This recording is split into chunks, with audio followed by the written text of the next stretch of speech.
Bilang bahagi po ng paggunita sa World AIDS Day, nagpulong ang ilang ahensya ng gobyerno para pag-usapan ang mga posibleng solusyon sa lumalalang problema ng HIV/AIDS sa Pilipinas.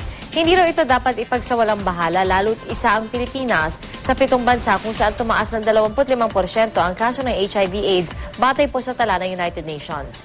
Balita hatid ni Micaela Papa. Zero to fear, zero to stigma. Zero cases of HIV/AIDS sa Pilipinas.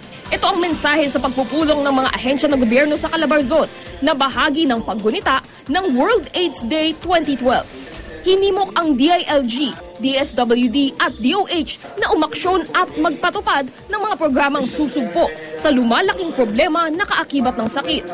Ang Human Immunodeficiency Virus o HIV na ugat ng AIDS maaring sexually transmitted na makuha ng babae man o lalaki sa pamamagitan ng pakikipagtalik sa isang infected partner kapag nasalinan ng dugo ng may sakit nito at paggamit ng injection na nagamit na ng may HIV.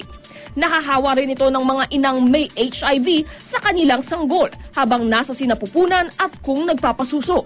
Dahil 80% ng nagkaka-HIV ay nakukuha sa pakikipagtalik, marami ang nagsusulong na gumamit ng proteksyon tulad ng kondom.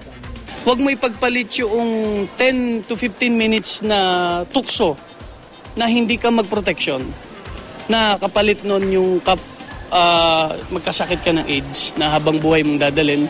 Ang Pilipinas ang maituturing na isa raw sa mga hotspot ng HIV/AIDS sa mundo. Ayon sa United Nations, sa 63 bansa, karamihan ay bumaba ang incidence ng HIV/AIDS mula 2001 hanggang 2009. Pero ang Pilipinas, isa sa 7 bansa kung saan tumaas pa ng 25% ang dami ng kaso. Tinatayang nasa 2,500 na ang bilang ng kaso ng may HIV/AIDS ngayong 2012.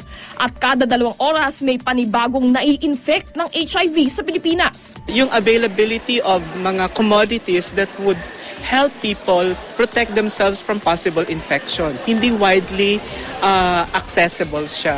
Much is needed pa as we are seeing now with our epidemic. Micaela Papa, GMA News.